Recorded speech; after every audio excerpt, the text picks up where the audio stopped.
Bonjour à tous, bienvenue pour cette nouvelle édition des prévisions.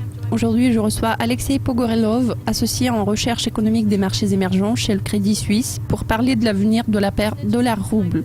C'est une période intéressante pour cette paire. Alexei, vu les prix bas du pétrole, la crise en Ukraine et le marché action russe déprimé qui a un fort impact sur le mouvement de cette paire de devises, comment ça a influencé vos prévisions pour un mois à la marque de 51 ? Tout d'abord, nous trouvons que le niveau actuel de cotation du dollar-rouble reflète toutes les questions mises en évidence. Les prix du pétrole, la crise en Ukraine et le marché action russe déprimé. Alors le niveau d'échange actuel est déjà très faible et le prix du rouble assume l'impact négatif d'un grand nombre de risques. Par conséquent, nous croyons que les ménages et les entreprises qui voulaient couvrir leurs risques à court terme l'ont déjà fait. Voilà pourquoi le niveau de cotation actuel peut être jugé plus ou moins confortable.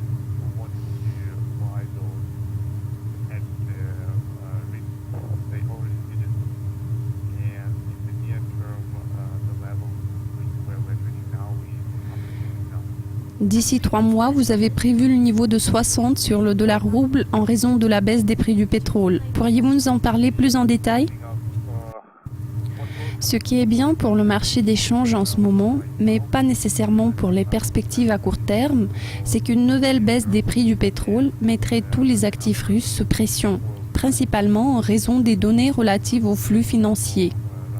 Si nous regardons la balance des paiements et le compte courant, en gardant à l'esprit que traditionnellement la Russie avait en solde de compte courant positif, maintenant, après la chute des prix du pétrole, les exportations vont certainement se détériorer.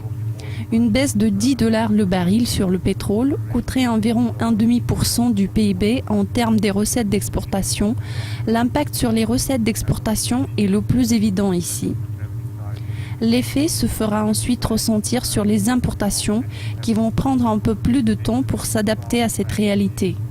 La réaction des importations à la baisse des prix du pétrole prend normalement un trimestre. Cela s'explique par le taux de change et ce retard est mesuré à un trimestre.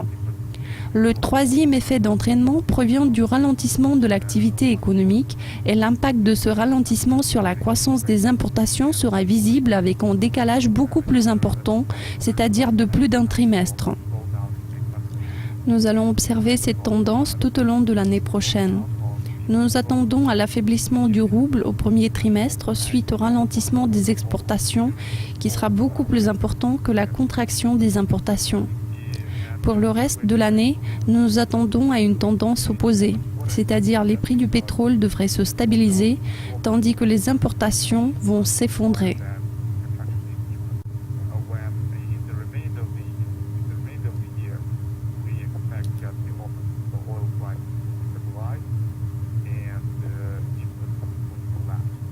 Passons à l'intervalle de 12 mois où vous positionnez cette paire autour de la marque de 50. Pourriez-vous nous expliquer votre raisonnement derrière ce chiffre ? Tout d'abord, nous nous attendons à une certaine stabilisation des prix du pétrole, voire à un léger rebond, ce qui aurait sûrement un effet positif sur le rouble. D'autre part, structurellement, l'économie sera plus proche de la fin de rééquilibrage. Je parle notamment de la balance des paiements et de la politique budgétaire. La réduction des dépenses, qui a été annoncée dans le discours du président adressé au Parlement, serait mise en œuvre dans la seconde moitié de l'année, ce qui aura un effet positif sur les perspectives de l'appréciation du rouble.